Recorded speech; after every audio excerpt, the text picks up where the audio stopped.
India, that is Bharat, reclaiming the soul of a nation from the ruins of coloniality. Written by Rethi Agnihotri. More than a name, Bharat represents a cultural resistance to colonial constructs, a resurgence of indigenous pride, and the emergence of a decolonized national vision that honors the land's ancient wisdom, civilizational resilience, and dharmic foundations. A nation's identity is much more than just a matter of names. Structural linguistics suggests that language reveals deeper layers, social, psychological, and cultural, that shape how we think and behave.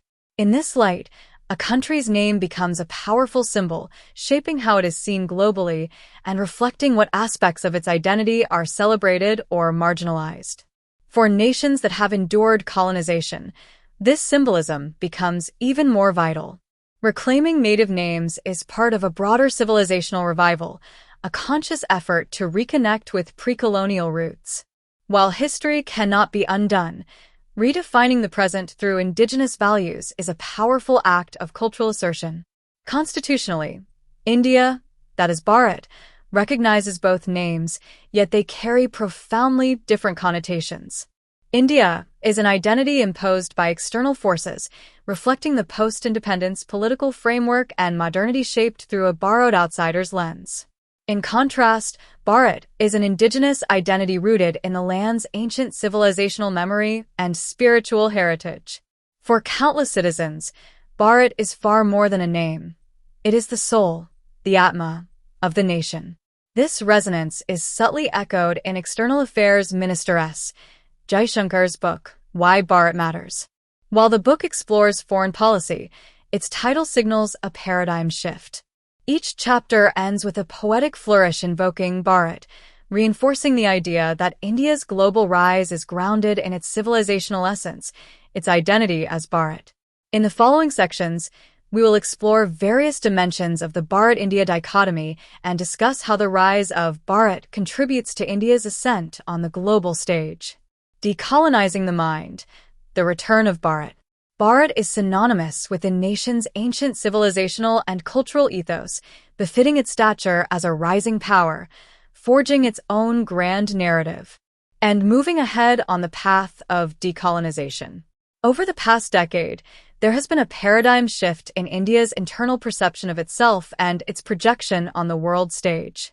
Various developments, including the revival and reclamation of India's dharmic heritage, the critical interrogation of the so-called legacy of colonizers and invaders, the restructuring of India's education system in the light of its indigenous knowledge systems, etc., are signs of a rising Bharat. India, on the other hand, at a conceptual level, evokes images of a country stuck in a timeless stupor, forever defined and labeled by its exotic fetishization and appropriation by the West. If one were to look at the conception of India as a mythical entity, it carries immense baggage right from the period of colonial-era narratives and atrocity literature propagated by European ideologists to the present times characterized by the incessant demonization and distortion of Hindu culture and traditions, rejection of India's Vedic past, the casting of India's developmental paradigm from the yardstick of Western parameters, etc. An insightful article published in Manusher elucidates that India's troubles began when it isolated itself from Bharat. The writer says that post-independent India recorded a distorted history in a misguided attempt to maintain societal harmony. Thus, by denying the excesses of colonization and invasion, India shrugged off the essence of Bharat and chose to define itself in the light of secularism, a Western import. One gradually witnessed the painful phenomenon of India turning against Bharat. And now, we have no one to blame except ourselves. Furthermore, ongoing destructive chaos only fulfills the colonizer's fantasy that India would splinter due to its own folly. Therefore, it is incumbent on every citizen and well-wisher of India to be vigilant to this danger and take necessary corrective steps. Fortunately, India need not look for corrective measures elsewhere, just turn towards Bharat. Rajiv Malhotra and Arvindan Neelkundan's Breaking India, Western Interventions in Dravidian and Dalit Fault Lines provides a powerful peep into reasons India has been a consistent victim of Western colonial propaganda since it gained independence. The authors elucidate how India has become a frontier for Western intervention through the vast network of institutions that infiltrate the country and build a constant stream of atrocity literature targeting India. The book further argues that scholars in various South Asian studies departments and liberal think tanks see India through a secular lens based on Western ideas of human rights. One could argue that these liberal think tanks and academic institutions can successfully project such powerful, one-sided narratives on the global stage because they face no substantial counter-narrative. The alternative narrative here would be Bharat's narrative, which studies India in the light of its ancient civilizational and cultural ethos, rooting the studies in its indigenous knowledge systems. However, for a long time, the nation did not assert its indigenous civilizational narrative to challenge the appropriation of its culture, society, and politics by Western frameworks. As a result, the narrative crafted by the West, in collaboration with the Nehruvian elite, became the default representation of the nation, both within and beyond its borders. In his book, India That Is Bharat, J. Sai Deepak delves deep into the modus operandi of the colonial discourse that shaped India's identity, self-image, and global perception post-independence. He argues that the indigenous resistance against the colonial onslaught in Bharat, a phenomenon that led the colonizer to fail in his mission to significantly convert the indigenous population to his faith, unlike other indigenous societies, whose pre-colonial identities have been either altogether annihilated or considerably marginalized, has hardly received the kind of scrutiny it should, barring the work of a few scholars.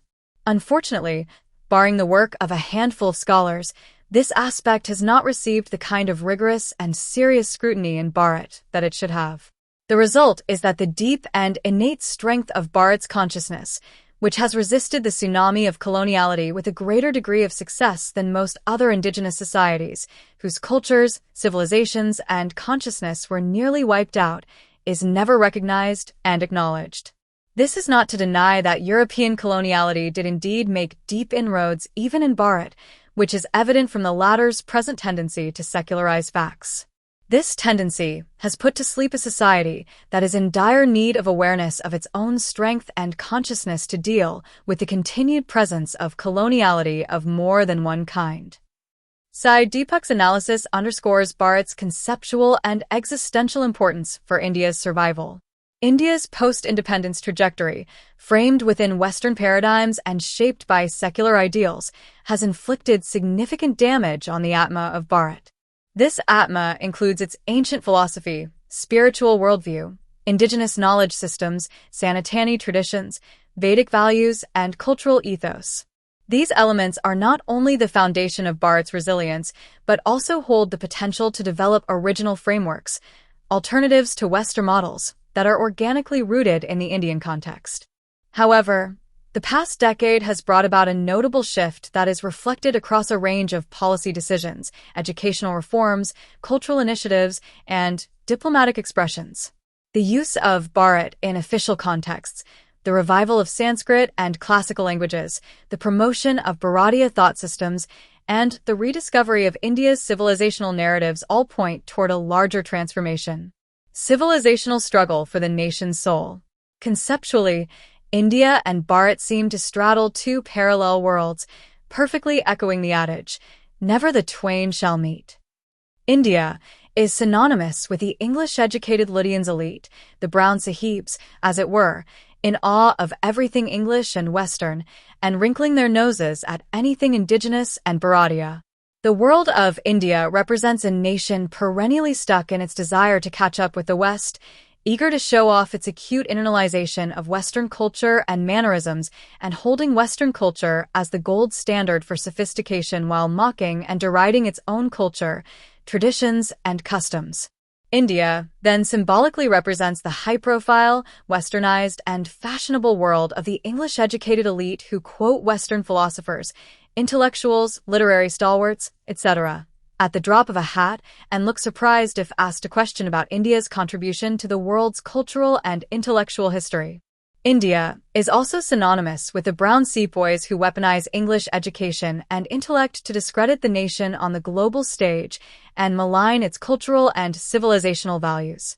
The left liberal ecosystem of India, the Nehruvian legacy, as it were, also symbolizes India discursively, viciously attacking any attempt to revive the ancient and civilizational values of the land and decolonize its structures. In essence, this ecosystem and the cultural elite that sustain it aggressively oppose the resurgence of Bharat. In stark contrast stands the worldview of Bharat, a worldview that may or may not be articulated in English, but is deeply rooted in pride in its own heritage. Those who align with the Bharatiya perspective uphold the nation's ancient civilizational values and timeless cultural wisdom, regardless of their religious affiliations or levels of formal education. The Bharatiya worldview manifests in those who choose to anchor their identity in their indigenous traditions, not through the prism of Western validation.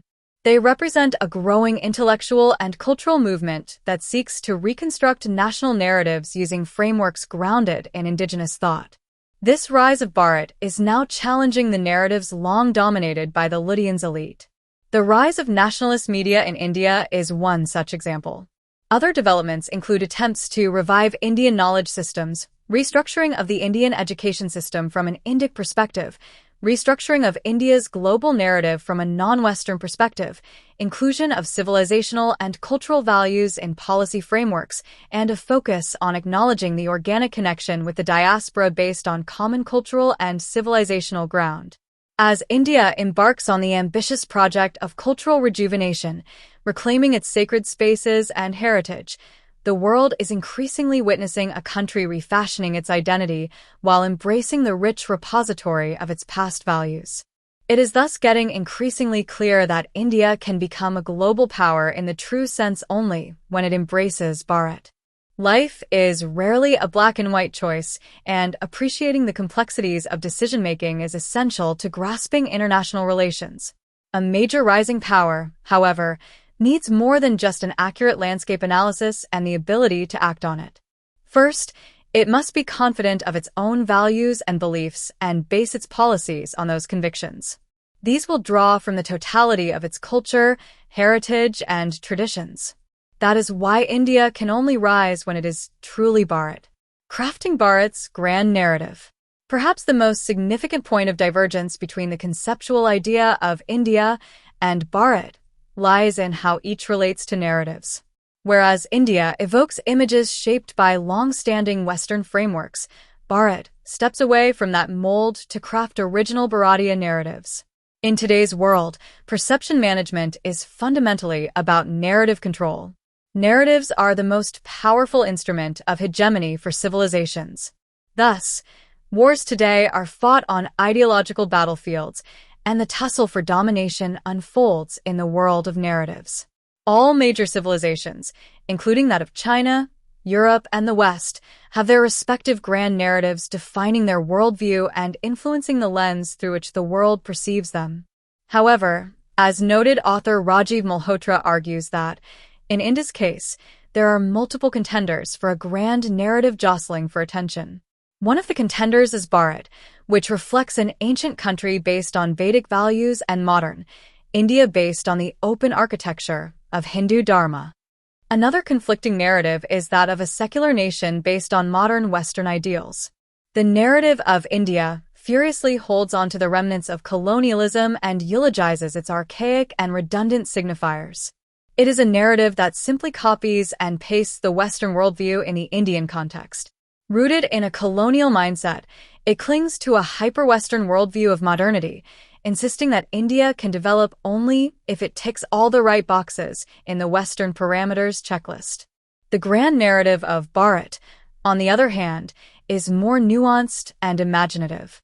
It doesn't harp on the bucolic world of a pre-colonial Bharat, seeking instead to refashion a modern nation based on ancient civilizational and cultural values. Thus, Bharat's modernity is not antithetical to its traditional value system and indigenous knowledge traditions, but rather complementary. It would be perhaps apt to mention Indian Prime Minister Modi's recent podcast with the American computer scientist and podcaster Lex Friedman. The conversation spanned many themes, but what stood out was the dexterous weaving of the Indian PM's personal and public experiences with Bharat's civilizational and cultural narrative. All the responses given by Modi originated from within a non-Western framework. He spoke in detail of his idea of India, redefined the India-China dynamic from the point of view of their ancient civilizational and cultural legacy, spoke of the significance of the RSS in nation-building, highlighted the elements of India's civilizational narrative in its foreign policy, etc. Thus, the podcast was noteworthy precisely because the Indian Prime Minister completely bypassed Western frameworks in his conception of India and its terms of engagement with the world. That is, he spoke of Bharat, not the anglicized India of Western imagination. This signals a paradigm shift, as the global elite has long been defined through a Western lens, characterized by meticulous training in Western education systems and the ability to quote extensively from Western authors, philosophers, economists, and political scientists. Modi's articulation challenges those assumptions and puts them under scrutiny. Lex Friedman also recites Gayatri Mantra towards the end of the podcast. This moment felt symbolic, a subtle but powerful indication of the Bharatiya narrative entering global consciousness. India versus Bharat political debate. The India versus Bharat political controversy first erupted in 2023 when the term Bharat was included in India's official G20 invite. Opposition parties created a furor over the gesture, projecting it as a conspiracy to officially change the country's name to Bharat. The whole episode also triggered a widespread debate on national identity and India's historical nomenclature. The G20 invite, where the Indian president was designated as the president of Bharat, even triggered a slew of speculative reports in the Western media about the alleged possibility of the Indian government mulling an official name change. The official use of the word Bharat in the invite gave rise to judgmental pieces insinuating that Modi's name change could be anti-Muslim prejudice in disguise. Although it doesn't seem likely the Modi government has any plans to officially change the country's name in the near future, a conscious effort seems to be underway to popularize the use of Bharat in official contexts. In June 2024, the National Council of Educational Research and Training, NCERT, director reportedly clarified that both India and Bharat will be used interchangeably in NCERT textbooks.